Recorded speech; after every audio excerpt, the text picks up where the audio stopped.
Yes students, this is रौनक मंत्री। आज हम देखने जा रहे हैं हमारा एक जो चैप्टर 3 चल रहा था उसके कुछ क्वेश्चन आंसर्स।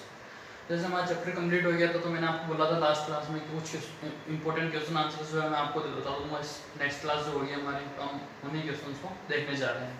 तो हमारे पास आ रहा first question, with a label diagram describe an activity to demonstrate the law of conservation of mass. हमें क्या करना है, law of conservation of mass को क्या करना है, डिस्क्राइब करना है किसी एक एक्टिविटी के थ्रू, कि जिससे हमें अच्छी तरीके से समझ में आ जाए कि एक्चुअली में ये है क्या चीज़। तो इसको समझने के लिए क्या करते हैं, अपन एक एक्सपेरिमेंट करने जा रहे हैं। एक्सपेरिमेंट या एक्टिविटी कुछ भी हो सकती है। तो उसके लिए क्या कर रहे हैं अपन, सबसे पहले एक तो क्या कर रहे हैं, कॉनिकल फ्लास्क ले रहे हैं। कॉनिकल फ्लास्क कांच का एक फ्लास्क आता है जिसके अंदर क्या करेंगे अपन, एक टेस्ट ट्यूब लेंगे या फिर उसको इग्नाइट टेस्ट ट्यूब भी बोला जाता है। टेस्ट ट्यूब और जो अपने पास कॉनिकल फ्लास्क है उसमें हम क्या करेंगे, कॉनिकल फ्लास्क के अंदर तो सोडियम सल्फेट का सॉल्यूशन अच्छी तरीके से भर देंगे। सोडियम सल्फेट का सॉल्यूशन भरने के बाद क्या करना है, अपने पास जो इग्नाइट ट्यूब है उसमें क्या करना है अपन को, इग्नाइट ट्यूब में हमें क्या करना है, बेरियम क्लोराइड का सॉल्यूशन, बेरियम क्लोराइड का सॉल्यूशन भरना है।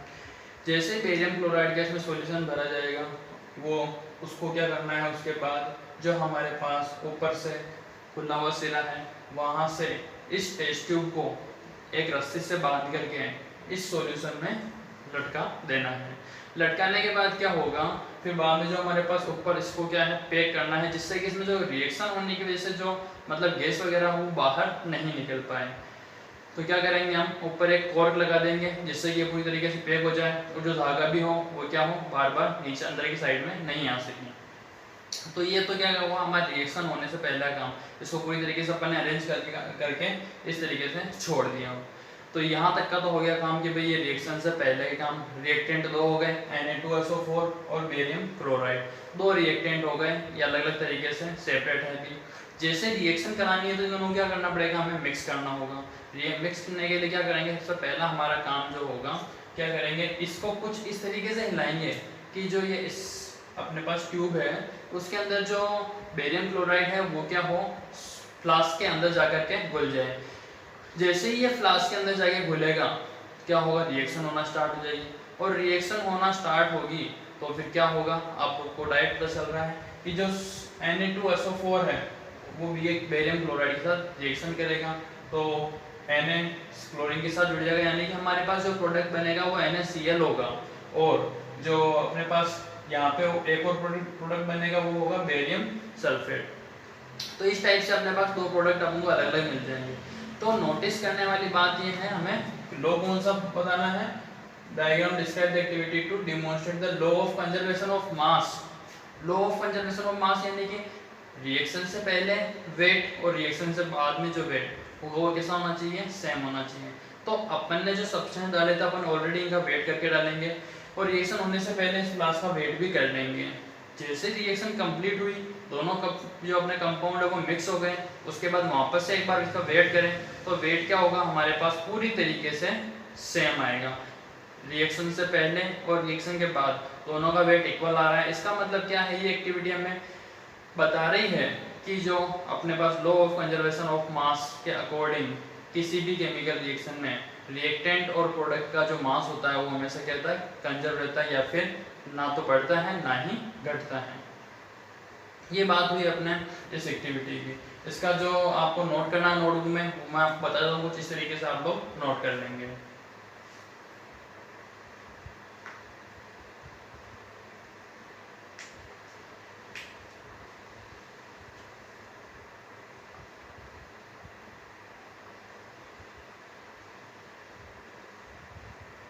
हाँ, तो नेक्स्ट अपन देखने जा रहे हैं हमारे, state the 3 rules for writing chemical formula. Chemical formula लिखने के लिए 3 इंपॉर्टेंट रूल्स बताने हैं, वो क्या हो सकते हैं, तो उनको देखते हैं अपन क्या हो सकते हैं वो। द वैलेंसीज और charges on ion must be balanced, यानी जो वैलेंसीज और चार्जेस होते हैं आयन पे वो क्या होने चाहिए, बैलेंस होने चाहिए। कोई भी केमिकल फॉर्मूला बन रहा है तो उसकी जो वैलेंसीज है उनके आयन्स क्या होने चाहिए, जब एक दूसरे को क्रॉस कर रहे हैं तो बन रहे हैं तो वो आपस में बैलेंस हो जाने चाहिए। अगर बैलेंस नहीं होंगे तो हमारा जो केमिकल फॉर्मूला है वो बना हुआ कैसा हो जाएगा, गलत हो जाएगा। नेक्स्ट पॉइंट आ रहा है हमारे पास, when a compound consist of metal and non metal, name और symbol of metal written first. यानी कि जब अपन मेटल और नॉन मेटल की रिएक्शन करवा रहे हो तो मेटल को पहले लिखा जाता है और नॉन मेटल को बाद में, क्योंकि मेटल के ऊपर जो चार्ज होता है वो पॉजिटिव होता है और नॉन मेटल के ऊपर नेगेटिव, इस वजह से मेटल को पहले लिखेंगे और नॉन मेटल को बाद में लिखा जाएगा।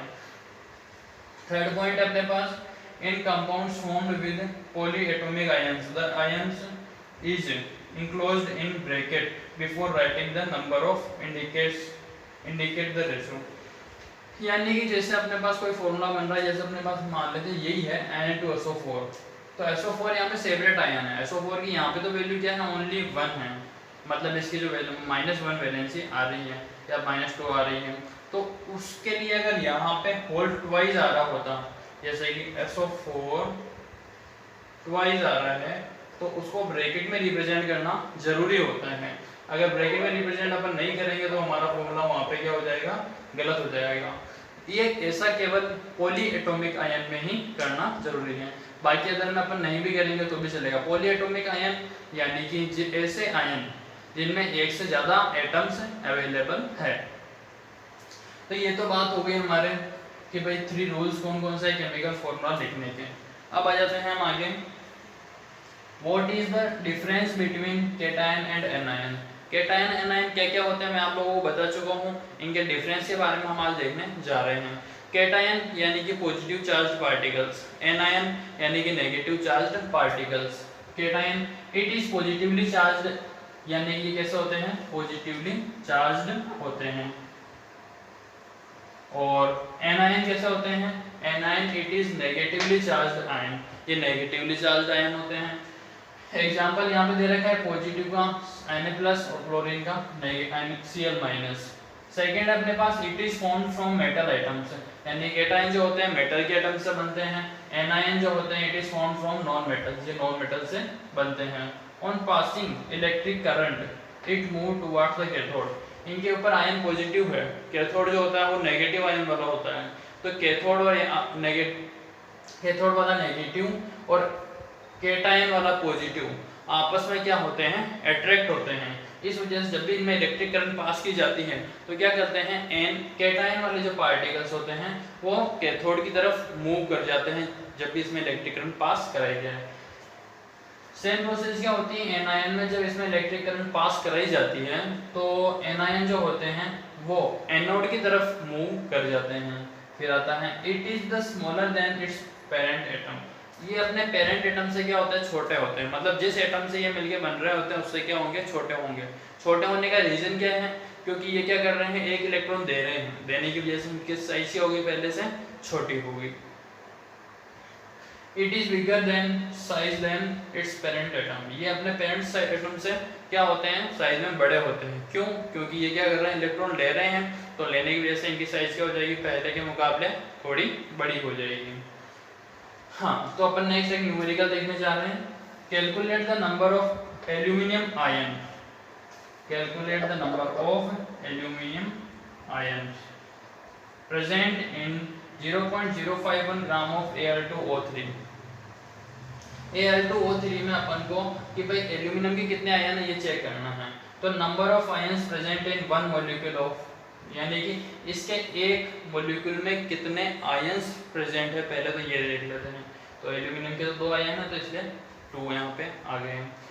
अब 1 ग्राम मॉलिक्यूल का वेट कितना होता है वो निकाल लेते हैं, तो 2 × 27 प्लस 2 × 27 इसलिए क्योंकि 2 एल्यूमिनियम है, इंटू 27 अपने पास एल्यूमिनियम का मास होता है, प्लस 3 ऑक्सीजन है, 16 ऑक्सीजन का मास होता है। सोल्व करा इसको 102 ग्राम आ गए। Next 1 gram molecule contain aluminium ions, 1 gram molecule में क्या होते हैं, कितने आयंस है, तो उसको निकालने के लिए क्या कर रहे हैं, अपने पास 2 × 6.022 × 10⁻23, 2 से क्यों मल्टीप्लाई करा, क्योंकि एल्यूमिनियम के अपने पास कितने हैं आयंस, 2, इसलिए 2 से मल्टीप्लाई कर दिया। तो इसके जितने आयंस होंगे वो मल्टीप्लाई करने में अपने पास आगे सोल्व कर रहे हैं। 102 gram of aluminium oxide has number of aluminium ions, यानी कि 102 ग्राम Al2O3 में कितने एल्यूमिनियम के आयंस होंगे। तो फिर वो उनकी संख्या भी अपन ने निकाल दी है। अब 1 ग्राम की वैल्यू कितनी होगी, तो 1 gram of Al2O3 has number of aluminium ions, यानी जब भी 1 की वैल्यू निकालने क्या होता है, डिवाइड होता है, जो अपने वैल्यू है उसमें 102 का डिवाइड हो जाएगा। फिर 0.051 ग्राम में कितनी होगी, क्योंकि वो फाइंड 0.051 ग्राम के लिए करना है। तो 0.051 ग्राम के लिए निकालेंगे तो इससे 0.051 को मल्टीप्लाई कर दिया जाएगा और सोल्व करेंगे तो अपने 6.022 × 10⁻20 आयंस आ जाएंगे।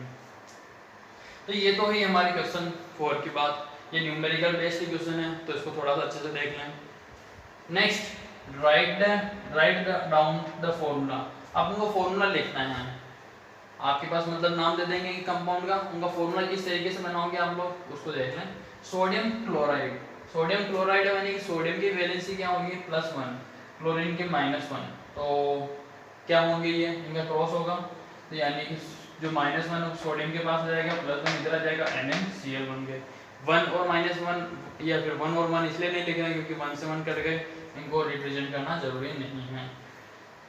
सोडियम ऑक्साइड, सोडियम के ऊपर +1, ऑक्सीजन के ऊपर -2, वापस इनका क्रॉस हुए तो Na2O, यहाँ पे 2 और 1 कट नहीं हो रहे थे इसलिए 2 लिख दिया और 1 को रिप्रेजेंट करना जरूरी नहीं होता है, तो Na2O बन गया हमारे पास।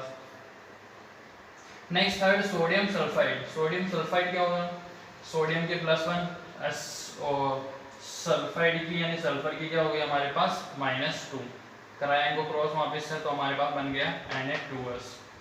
आगे आ रहा है हमारे पास मैग्नीशियम हाइड्रोक्साइड, मैग्नीशियम की होती है +2, ऑक्सीजन OH यानी कि हाइड्रोक्साइड की होती है हमारे पास माइनस, ये पॉलीएटॉमिक आयन है इसलिए इसमें यहाँ पे हमने ब्रैकेट लगा के रिप्रेजेंट किया है। तो यहाँ पे क्रॉस हुआ तो फिर क्या हो गया, ये 2 OH के ऊपर चला गया और जो है -1 यहाँ आ गया, जो 1 को रिप्रेजेंट करना जरूरी नहीं होता है। तो ये तो हो गए हमारे आज के कुछ इंपॉर्टेंट क्वेश्चंस।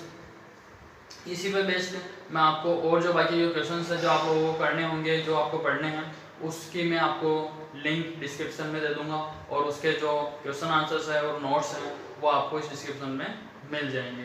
तो आज का तो हमारा चैप्टर यहीं पे कंप्लीट हो गया है। ये इस चैप्टर को एक बार पूरा अच्छी तरीके से देख लें, पढ़ लें, जो भी प्रॉब्लम आए वापस से मुझसे डिस्कस कर लें और अब नेक्स्ट क्लास में हम हमारे नेक्स्ट चैप्टर स्टार्ट करेंगे जो हम आगे पढ़ेंगे और यहाँ तक कि जो भी प्रॉब्लम हो वापस से आप पूछ सकते हैं, जो भी प्रॉब्लम हो उसको सॉल्व कर दिया जाएगा। आज की क्लास हमारी यहीं ओवर होती है।